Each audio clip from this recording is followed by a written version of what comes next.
Hammaga assalomu alaykum. YouTube Soul kanaliga xush kelibsiz. Bugun juda ajoyib mehmonim bor. Rahmatullo aka, assalomu alaykum. Assalomu alaykum. Aka, birinchi savolim, siz o'zingizni trader hisoblaysizmi, miner hisoblaysizmi yoki blockchain mutaxassis hisoblaysiz?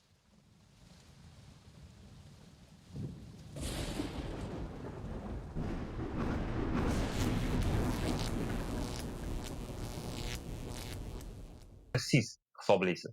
Men o'zimni programmist matematik hisoblayman. Programmist matematik. Juda ajoyib javobingiz bo'ldi. Xo'p, siz Bitmoney asoschisiz. Albatta. Albatta.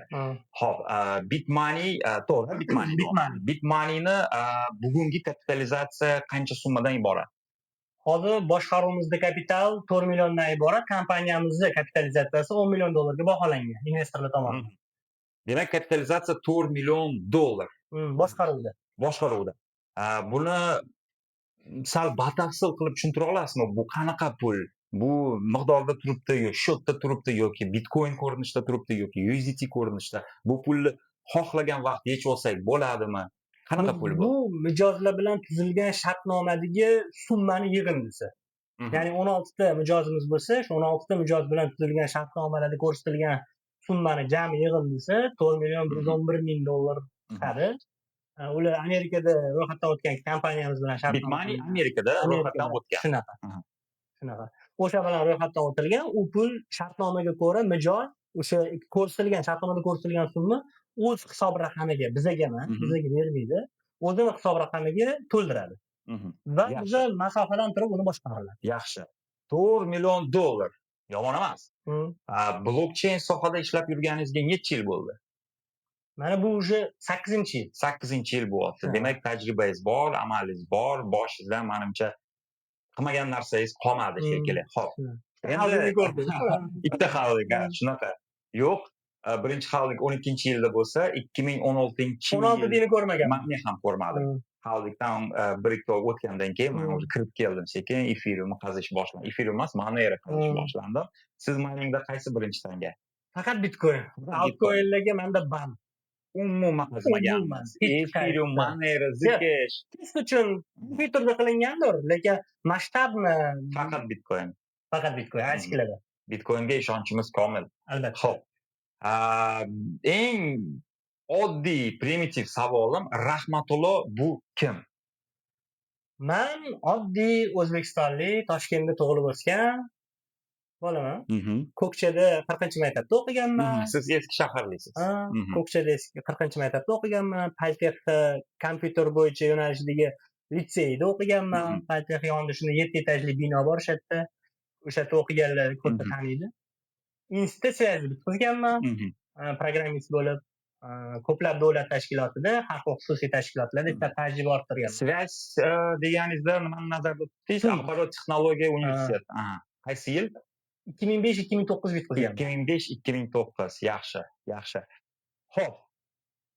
Bu 3 ta shkafda necha pul sarflagan? Mana Legoni ko'ryapman, Dubayda tushganimda mana shunaqa Legolar 200 dollar, 300 dollar.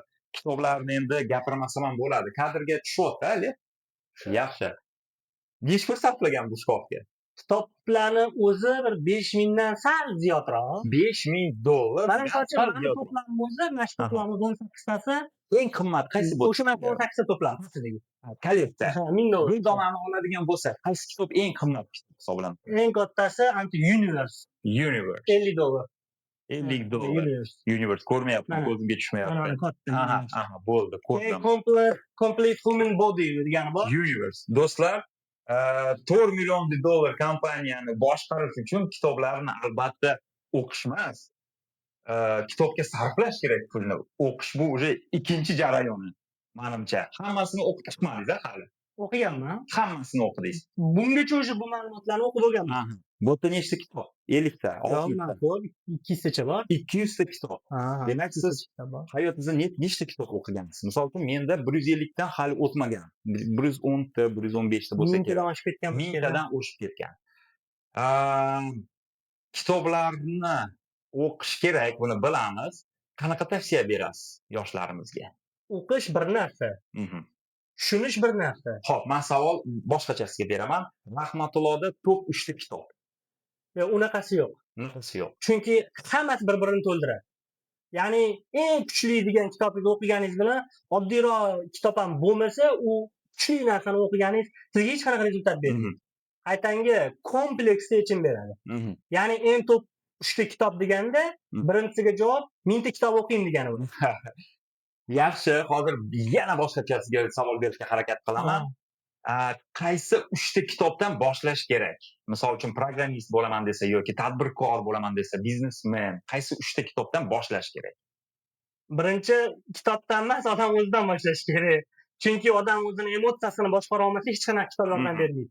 Emotsiya bu juda muhim narsa. Albatta. Biznesda. Har qanaqasiga, tadbirkorda, boshqada risk paytida, xavf-xatarli, tahlikali paytda odam o'zini nazorat qila bilish bu san'at. Agar o'sha narsani bilmasa, hech qaysi kitob yordam bermaydi. Men kuchli bilimli bo'lishi mumkin. Nega olim insonlar milliarder emas?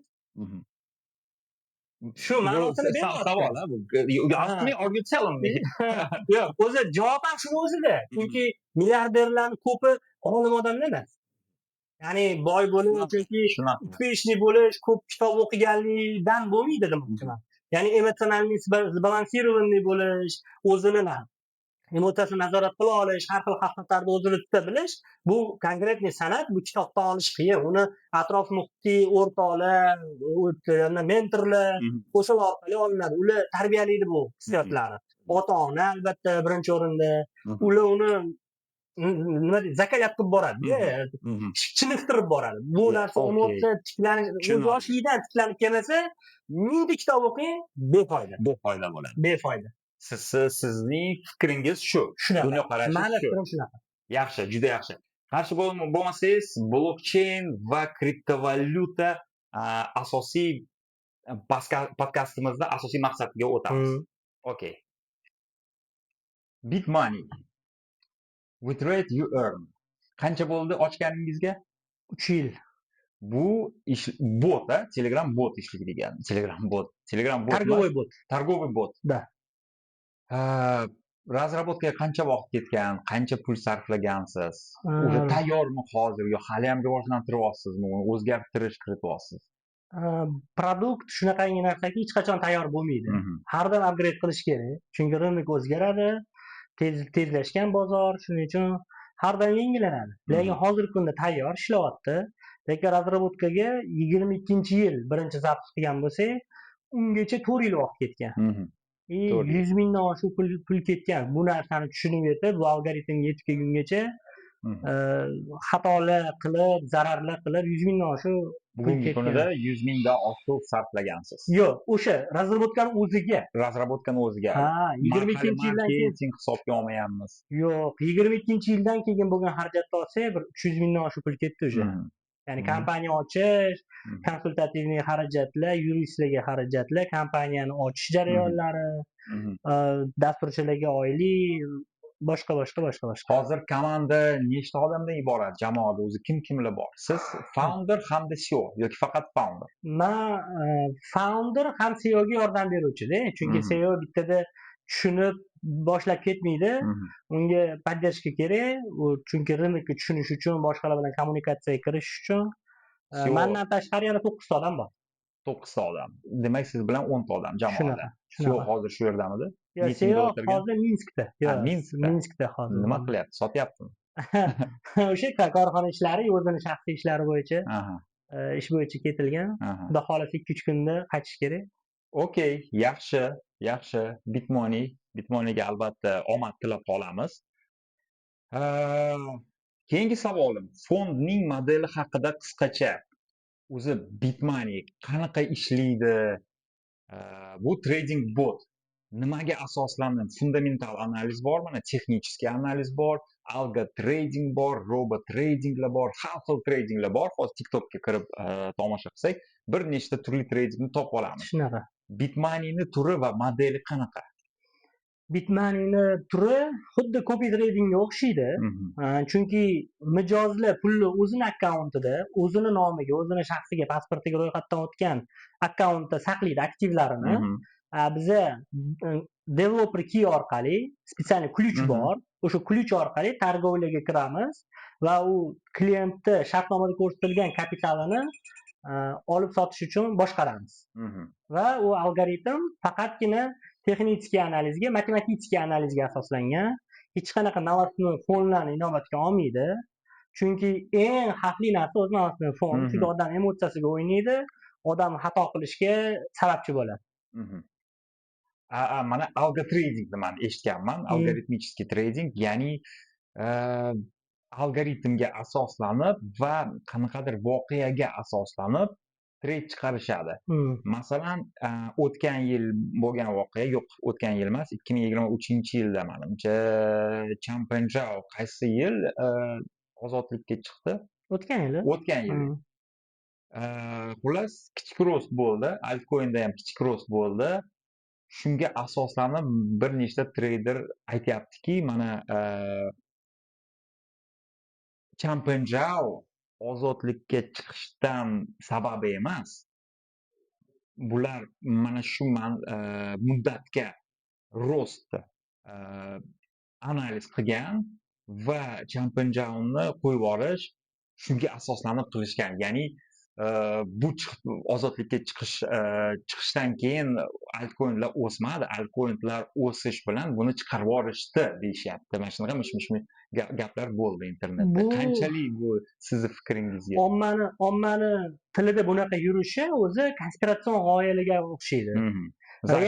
Realность o'zi unaqa bo'lmaydi. Realность Champenjaoni chiqishidan keyin bo'ladi. O'zi aslida. Prosta odamlar, insayderlar bo'ladi-ku, uni chiqishidan xabardor bo'lgan, hali maqola chiqishidan oldin.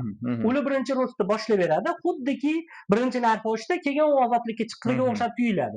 Aslida u yerda insayderskiy informatsiyalar bo'ladi. Ya'ni Champenjao sразу ertasi kuni bugun chiqish kerak bo'lib qolmaydi-ku. Qonunchilikda ko'rsatilgan tartib bor, erta ichkarida o'tgan suhbatlar bor. Ulardan xabardor odamlar shu kriptoga temaga taalluqli bo'ladi, chunki Champenjaoni chiqishini o'ylayotgan odamlar bo'lgandan keyin bundan xabardor bo'ladi. Buni rынокka pozitiv ta'sirini bilib turadi. O'zi doim o'sish faqat pozitiv yengilliklar orqasidan bo'ladi. Sizning fikringiz bo'yicha trading strategiyada fundamental analizga joy yo'q? Yo'q, bor. Prosta men u yo'lni tanlamadim. Fundamental analizda aniq o'rni bor. Sababi usiz o'zi iloji yo'q. Fundamentalsiz hech narsa o'smaydi. Chunki nimaki bu pul bo'lmasa qayerdan sotib olinadi degan savolga javobda. Markaziy bank pul chiqarmasa, protsentni stavkani 0 qilib pulni dabit qilish oson qilib qo'ymasa, hech qaysi aktiv o'smaydi. Bu fundamental-ku, markaziy bank qarorlari. Shuning uchun fundamentalsiz iloji yo'q. Lekin men u yo'nalishni tanlamadim. Bitta yo'nalish tanlash mumkin hamma o'zicha. Misol uchun bitta bir xil faqat fundamental bo'yicha tahlil qilib savdo qiladi, bir xil faqat texnik bo'yicha. Men ko'proq matematik analizga bel bog'laganman. Chunki emotsiyalarni kontrol qilish oson bo'ladi. Chunki siz tashqi ta'sirlarda inertniy bo'lasiz. E'tiborsiz bo'lasiz narsaga. Shu tarafga. Okey. Ajoyib javob bo'ldi. Javobingiz uchun rahmat. Endi eng tinglovchilarimizdan biri eng muhim, eng mashhur savol, hammani qiziqtirayotgan savol beraman. Bu menimcha shaxsiy savol bo'ladi. Xohlasangiz javob bermang. Eng ko'p, eng muvaffaqiyatli tranzaksiyangiz summa. Bunda nima bir kunda yoki bir oyda qanchadir mana bitta сделкаga kirgansiz, qanchadir summa pul ishlagansiz, foyda ko'rgansiz, profit. Bir kunda yoki bir soatda bo'lishi mumkin. Menda endi plecholi savdo umuman bo'lmagani uchun menda unaqa ko'rsatkich yo'q, faqat oylik bor. O'sha bir oyda qattiq o'sish bo'lganda, o'sha 16800 dan tepaga o'sish bo'lganda, o'shanda katta foyda bo'lgan. Summasi esimda yo'q lekin. Summasi esimda 22-yili. Eng qizig'i shu, summa kerak bizga. Summa taxminan bir o'shanda bir 57 minglar bo'lganda, taxminan. Hozir yoddan to'liq sifri ma'lum emas, yoddan bilmayman, taxminan 50 lar atrofida bo'lgan. Shunaqa. Va teskarisi. Yo'qotgan summangiz qancha bo'lgan? Necha pul? Endi sir bo'lmasa. Sir emas u. U konkretni yuragiga qattiq botgan, u sifrasi esda qolgan. Xursandchilik o'zida yonsa o'tadi. Hozir lekin kulib eslayapsiz. Chunki u shuni yengib o'tganda odam. agarda o'sha yengib o'tmagan paytda u klubdan yig'lab eslanardi. Zarar bilan hisoblasa 130 ming bo'lgan. $130,000. 130 Qancha ming vaqtda bo'lgan. yo'qotgansiz? 6 oy mobaynida. 6 oy. Prosta ya'ni Chidamli. mana shu joyi konkretniy seziladigan narsa, ko'pchilik mana shu narsaga maslahat beraman. Odamlar kutilmasini o'ziga to'g'irlash kerak emas-da, bozorga to'g'irlash kerak-da. Ya'ni qanaqa? Men shuni xohlayapman, men shunaqa bo'lishini o'ylayapman degani bozorda shu narsa bo'ladi degan narsani bermaydi. Bozor xohlayapman bu degani bozorda xuddi shu narsa bo'ladi degani emas. Shunaqa narsa o'yladim, tahlil qildim, shunaqa bo'lishi kerak deb o'ylagan narsa u bo'ladi degani ham emas-da. Ya'ni xuni o'qib o'tganda bozor bu narsalarga beparvo. Bozor u odam nima o'ylayotganini o'ylamaydi. Bozorga bu narsa beparvo. Sitat. Umuman qaramaydi bozor, siz nimani o'ylayapsiz, nimani orzu qilyapsiz. Nafaqat siz, hamma o'yinchilar. Hamma o'yinchilar nimani o'ylayapti, nimani fikrlayapti, bozor uchun befarq. Bozor e'tibor bermaydi bu narsaga. Ya'ni xunukroq so'zlar ishlatsa bo'ladi, endi publikaga unaqa so'zlarni ishlatish yaxshi emas. Okay, AI, sun'iy intellekt to'g'risida gaplashsak. Trading botda ishlatiladimi sizda AI? Meniki algoritm deterministik bo'lgani uchun evristik algoritmni ishlatilmagan. Ya'ni искусственный intellekt hozirgi kunda neyronli setlar bilan ishlaydigan искусственный intellekt bilan foydalanilmagan. Chunki bu yerda evristik algoritmni ishlatiladi. Bu ehtimollar nazariyasiga asoslangan. Meniki determinizmga asoslangani uchun u algoritmdan foydalanilmagan. Ya'ni menda strogiy qoidalar, strogiy shartlar, konkretniy formulalar asosida qurilgan. Qisqa qilib tushuntira olasizmi? Sodda qilib deterministik nima bu va evristik nima bu? Deterministikda qoidalar strogiy bo'ladi. Agar bu bo'lsa bu bo'ladi, agar bu bo'lsa bu bo'ladi. Bo'ldi, tamom. Evristikda ehtimolan tutiladi. Xuddi siz tanga otganingizda rasm tushadimi yo raqam tushadimi? Misol uchun o'sha narsani bilsangiz ham siz 50-50ligini bilasiz marangni. Lekin 100 marta tashlaganingizda 70 marta raqam, 30 marta son gul tushishi mumkin, gerbi tushishi mumkin. Matematikada juda kuchli ekansiz. Lekin endi 1 million marta tashlasangizgina u 50-50 ga yaqinlashadi. 100 ta tashlasangiz u 50-50 dan uzoq bo'ladi. 50-50 bo'lmaydi. Minstrik boshqacha bo'ladi. 70% bu 30% ham bo'ladi-da, ya'ni 100 ta tashlasangiz. 1000 ta tashlasangiz 60 ga 40 bo'ladi. Lekin 1 million, 1 milliard tashlasangiz 50-50 bo'ladi. Teoriya balchiq chisil deydi matematikada. Bu narsa katta rol o'ynaydi. Yaxshi. O'zbekiston bozorini professional tradingga tayyormikan? Bozor hech kim tayyorligini kutmaydi. Kutish bu noto'g'ri narsa. Ya'ni tayyor bo'lgandan keyin siz уже hamma rynokda orqada qolib ketgan bo'lasiz. Sirasi ochib qilinadi-da u narsa. Xatolar yo'l-yo'lakay to'g'rilanmasa, keyin hamma tayyor bo'lgandan keyin qilaman deyish уже bizni Afrikani eng orqa davlatlariga aylanib qolishimiz hech gap emas. Ochib, xatolar bilan erishiladi. Xatosiz kim erishgan? Kim kalta yemasdan bozorni egallagan? Jason Stathamning so'zlari. Mana misol uchun biza biladigan hammaga hype bo'lib ketgan YouTube'da BlackRock, Larry Fink ham $100 million oldi yo'qotgan. $100 million ishlab turgan korxonasida. Keyin ishdan bo'shatilgan u. Keyin BlackRockga asoslangan. U BlackRockga asos solib, keyin 100 million yo'qotgan emas. Demak, hozir minusda o'tirgan treyderlar, buni tomosha qilayotganlar, ular asli plusda hozir tajriba. Albatta, faqat to'g'ri xulosa olsa albatta. Bu garantiya emas, bu muvaffaqiyat garantiyasi emas. Lekin mana bunaqa narsa-da, bu yerda причинно-следственный связи deydi-ku. Qaysi bir sabab, qaysi bir natijaligini bilib olish kerak-da. Odamlar ajrata olmay qoladi. Men boy bo'lganim uchun xato qilganmanmi yoki xato qilganim uchun boy bo'lganmanmi? Mana shu joyini farqlash muhim. Bu ham rilsga ketadigan so'zlari. Juda muhim. Bu narsa ya'ni mana shu odamlar ajrata olmaydi-da. Ya'ni o'ylaydiki, men o'sha xato qilganim uchun boydim. Yo'q. Xato qilgani uchun boyimadi. Xatodan to'g'ri xulosa qilgani uchun boydim. Noto'g'ri xulosa qilganda dals xato qilaverardi. Bunga bitta mashhur mem bor. Almazni qazib boradi-ku. Bittasi endi yaqinlashganda qaytarib chiqib ketadi, ikkinchisi oxirgacha boradi. Ya'ni bitta muvaffaqiyat orqasidan 9 ta neudacha bo'ladi. Bu ham noto'g'ri tushuncha. Bu ya'ni kompleksli narsa-da. Mana udacha so'ziga ta'rif bersak, boya mana kitob o'qish haqida gapirdingiz. bitta narsa aytaman, kitob o'qish ham shart. Ya'ni boya aytganda emotsiyani shakllantirish kerak, odam tiklash kerak degani kitob o'qimaslik kerak demadim. O'qish kerak, lekin uni ham shakllantirish kerak. Ikkalovi birga uyg'unlikda sinergiya bo'ladi. Faqat bilim, faqat emotsiya odamga natija bermaydi. Endi bundan kelib chiqadi, sizga misol uchun sabrli bo'lish ham odamning kuchli chertasi emas. U kuchsiz ham chertasi. Просто hammasi me'yorda. Me'yor har doim 0 ga teng emas. Minusli me'yorlar bor, plusli me'yorlar bor. Ya'ni bunga misol qilib aytish mumkinki, me'yor deganda nimani? Mana misol uchun Yaponiyadagi 89-yillik krah 30 yil ketdi shu joyga chiqishga. Agar o'sha payt покупка qilgan odam kutib o'tirganda 30 yil umri ketardi, hozirgi pozitsiyaga endi kelgan bo'lardi. Ya'ni 0 ga. Lekin xulosa qilgan odam, bozorda voqelikni tan olib hazm qilgan odam 5%, 10% yoki 20% zarar bilan chiqardi-da 1 yil ichida. Keyin 29 yil boshqa strategiyada foyda qilishi mumkin bo'ladi. Bu ham bir strategiya. Bu degani sabr qilish degani, bu foydali degani emas. Sabr qilmaslik degani ham foydali degani emas. Me'yor bu foydali. Zo'r, juda ajoyib javob. Shunaqa. O'zi podkastdan mazza qilyapman. Endi juda sodda savolga o'tamiz. Yangi boshlanuvchilarga maslahatingiz, misol uchun $100 bilan boshlaydiganlar bor, 1 million so'm bilan tradingga kirmoqchi istaganlar bor yoki $1000 bilan. O'zi qancha summa bilan boshlash kerak? Bilaman, bu juda primitiv savol va maslahatingiz qanaqa? O'zi tradingni $5 bilan ham qilsa bo'ladi, bilasiz.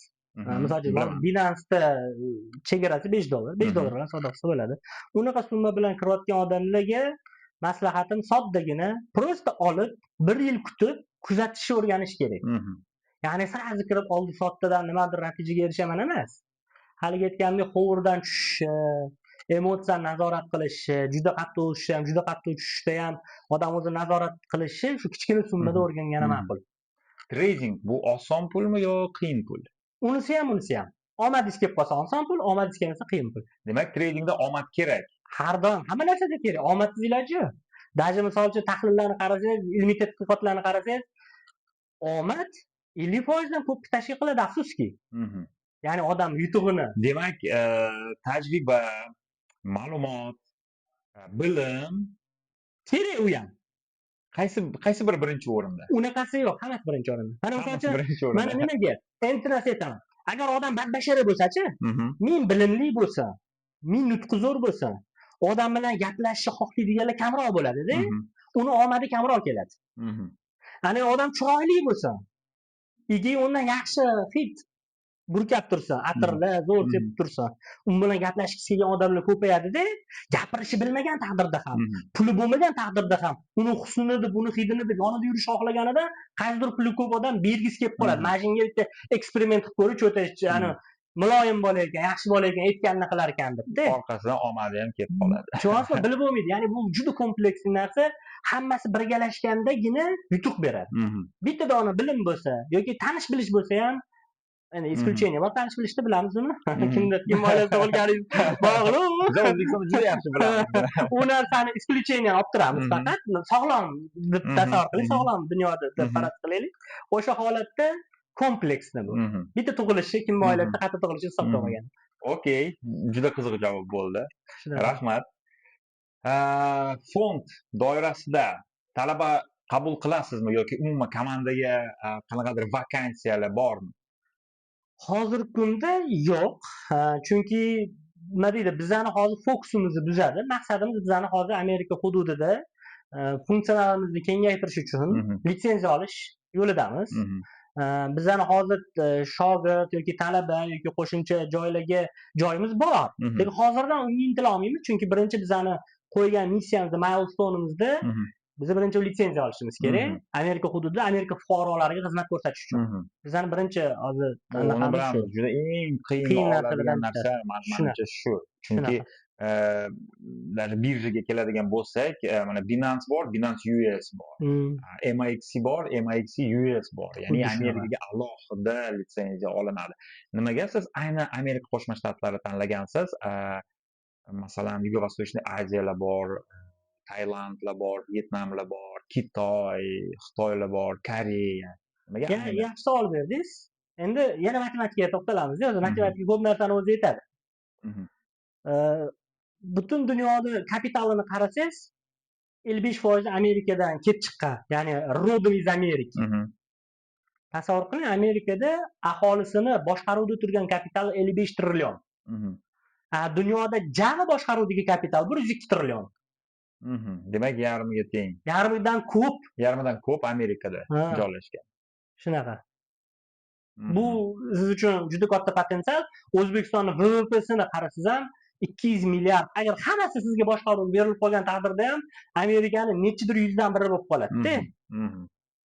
Qo'pol qaytganda. Bitta sizga yaqqol misol. Mhm. Nimaga aytgan murojaat qildim? Bozor keng, undan katta bozor yo'q. Chunki потребительский рынок это juda katta. Ya'ni odam soniga bog'liq emas u. Va rivojlangan. Albatta, texnologiyaga dostуп bor, kapitalga dostуп olish oson, vencherni kapitalistlarning eng ko'pi o'sha yerda joylashgan. Просто takka zerikkandan ham pul berib ko'rishadi, o'xshaydimikin, o'xshamasmikin shu g'oya deb. Endi har doim emas, исключительный holatlarda. U yomon son emas, chunki biz urinib ko'rdik, investorlar bilan переговорlar olib yurdik. Bir 50 ga yaqin investorlar bilan переговорlar olib bordik, ko'rdik, u yomon son narsa emas ekan. Hamma mediada gapirilgandagi vencherni kapitalistlar bilan ishlash undoq degan gaplarga mos emas ekan. O'zimizda tajribada katta xarajatlar qilib sarflab bildik, u narsa mediyni yoki har xil meetuplarda aytilgan gaplardan yiroq ekan. Ancha boshqacha, praktika boshqacha ekan. Siz respublikanец yoki demokrat? Ya'ni Donald Trampni hozir juda nima desam bo'ladi, show qilib tashladi. Kriptovalyutaga bu yordam bo'ldi yo teskarisi? Hozir qisqa muddatda foyda bo'ldi. Qisqa muddatda, chunki mana shu narxga kelishiga sababchi bo'lgan driver vazifasini o'tab berdi. Fundamental jihatdan shu narxga kelish. Uzoq muddatda sal uzoqroq muddatda yaxshi emas. Yutqazamiz. Yo'q, ya'ni uzoq muddatda deganda hamma narsa nisbiyda. Tramp vechna emas-ku. Ya'ni keyingisi kelganda u yana tiklanadi joyiga. Просто buni oxirigacha hech kim abadiy emas. O'tayminda. Shuning uchun не живи. Shunaqa. Ya'ni demoqchiman, hozir uni boshida pozitiv, uni oxirigacha bo'lganda negativ. U tugagandan keyin yana pozitivga chiqib ketamiz. Muammo yo'q. Faqat uni davrini oxirrog'ida sikl shunaqa ketma-ket ketaveramiz. Shunaqa. Okey, O'zbekistonga yana qaytib kelamiz. Amerika Qo'shma Shtatlari yaxshi, ammo biz O'zbekiston. Albatta. O'zbekistonda hozir qaysi nuqtaga rivojlanish kelgan? Blockchain, kriptovalyuta, savdo, bozor, trading. Sizni fikringiz bo'yicha? Bizda ancha bo'sh desa ham bo'ladi. Hali ham bo'sh. Afsuski. Yo'q, to'g'ri, qonunlar chiqdi, sal yaxshilandi oldingiga qaraganda hamma narsa nisbiy. Lekin meni kutilmalarimdan ko'ra hali bo'shroq deganman. Hammaning o'zini shaxsiy kutilmalari bor-da baribir. Chunki endi 8 yil mana sizdan mendan oldin 1 yil oldin boshlagan ekansiz. Mana ko'rishganimizga 7 yil bo'ldi, bunday bilsangiz. Solishtirsangiz, bizani kutilmalarimizga hali kelmadi-da. Biz o'ylaganimizdek hali darajaga yetishmadi. Chunki erkinlik hali to'liq emas, litsenziya olish oson emas. Ya'ni hozir siz borib olasiz, olishingiz sal qiyinroq. Men borib olaman desam, olish qiyin emas. U faqat xarajat, rasxod, pul kerak. Yo'q, o'sha bilan ham bitta etganlar bor-da. Ya'ni men litsenziya olishga uringanlardan eshitdim. Ololmaganlarni voqealari ko'proq-da, chem ololganlardan ko'ra. Demak, meni xabarim yo'q. Qiziqib ya'ni urinib ko'rmagansiz-da siz. Men ham urinib ko'rmadim, to'g'ri, lekin urinib ko'rganlarni bo'lgan кейslaridan shuni bildimki, hali unaqa nima deydi, oson emas. To'g'ri, regulyatorning qoidalari bor, boshqa bor, lekin oson emas. Mana bitta narsa, men o'zim NPPga borib, kapital bozori boshqarmasiga borganimda gaplashildi. Men o'zimni sohamni O'zbekistonga olib kirmoqchimiz. Mana shunaqa 2 million dollar investitsiya qilmoqchimiz sohaga desa, qoidani aytishdi. Agar O'zbekistonda litsenziya olsang, investitsion boshqaruvchi sifatida dedi, o'sha litsenziya doirasida sen O'zbekiston fuqarolaridan pul jalb qilsang, u pulni bir siminda ham O'zbekistondan tashqari kompaniyalarga investitsiya qila olmaysan. Mana o'sha katta cheklov. Bu qanchalik to'g'ri yoki noto'g'ri? 100% noto'g'ri. Chunki bizning bozorda yo'q unaqa pul tikiladigan kompaniyalar o'zi. Birinchidan, hali ochiq kompaniyalarning o'zi sanoqli. Ya'ni keng tarqalmagan u madaniyat. Ya'ni kompaniyasining hisobotini ochiq beradigan tashkilotlar faqatgina davlat tashkilotlari. xususiy tashkilotlar man bilmayman. Shunaqa. Shaxsiy ma'lumot xususiy korxonasini ma'lumotlarni ochiqdan-ochiq berib, menga investitsiya kiriting deyotgan tashkilotlar man bilmayman bitta dona ham. Hatto bitta dona bilmayman. Qanaqa qilib bu bozorda biza xususiy korxonalarga investitsiya qilishimiz mumkin? To'g'ri, davlat korxonalari kuchli, ularda katta kapital anaqa, lekin bizni maqsadimiz kichik investitsion loyihalarni qilmoqchi bo'lsak-chi, xususiy sektorda foydalanmoqchi bo'lsak-chi, unaqa bozor bizda shakllanmagan. Shuning uchun bor bozorda ishlash qulayroq. Yevropa bozorida yoki AQSh bozorida tugatganda yerda kapital oson o'ylanadi, kapitalizm himoyalangani kafolatlangan. Ertga chiqaman desiz qonunan cheklangan. Ya'ni hozir depozitni boshqaruvchi, ya'ni nima deydi? Доверительный управлениyaga litsenziyasi bo'lgan tashkilotlar bilan siz ishlasangiz, ular O'zbekistonda aksionerniy обществоlardan aksiya olishga haqqi bor xolos. Xalqaro kompaniyalardan aksiya olishga haqqi yo'q. Mana bu katta cheklov. Qiziq. Juda qiziq. Shunaqa. Bir kun emas, bir kun albatta bunga ham yechim topiladi. Albatta qilishyapti ishda. Men so'radim, qachon bo'ladi bu yechim? Bu bizning katta cheklov, taraqqiyotimizga to'siq-ku dedim o'sha odamlarga. Qilyapti, qonun ishlab chiqilyapti deyishdi. Biza qaysi dasturga asoslanib ishlayapmiz? Ya'ni misol uchun, men blockchain песочница u Belarusning Minsk aniq IT parki asoslanib ishlab chiqarilishyapti. Bu sohada, ya'ni finansiy IPO, keyin доверительный boshqaruv va hokazolar qaysi bozorga emas, qaysi dasturga asoslanib, ya'ni Yevropa dasturi bor, zapadniy dasturlari bor, Xitoy dasturlari, finansiy dasturlari bor. Uni ochiqlashmadi. Savollar ko'tarildi. Haliki nima deydi, hali tayyor emas yoki qanaqadir bir formaga kelmagan, bir shaklga aylanmagan. Shuning uchun hali sizga o'zi qaysi davlatda mana finansiy dastur yoqadi? Sizni fikringiz bo'yicha bu to'g'ri, bu albatta rivojlanadi deb o'ylaysiz? Endi bu nisbiy narsa bu ham. To'g'rida Gollandiyaniki bo'lgan. Gollandiya. Boshida tug'ilganda. Bu soha Gollandiyada tug'ilgan. Aksiyalarni olib sotish. Aksiyalarni olib sotish birinchi tug'ilgan joyi Gollandiya. 1600 yillarda. Undan keyin Angliyaga ko'chdi. Keyin Angliyadan Yaponiyaga ko'chdi. Yaponiyadan Amerikaga ko'chdi. Bu ya'ni pul katta tinchlik, katta qoida yaxshi ishlasa, katta qoida to'g'ri bo'lsa, ko'chib yuraveradi. Hozir mana shu to'g'ri deyman, bu umumiy to'g'ri. 5 yildan keyin noto'g'ri bo'ladi. Chunki bozorning qonun qoidasi o'zgaradi, erta kapital xotirjamligini yo'qotadi, boshqa joyga ko'chib o'tadi.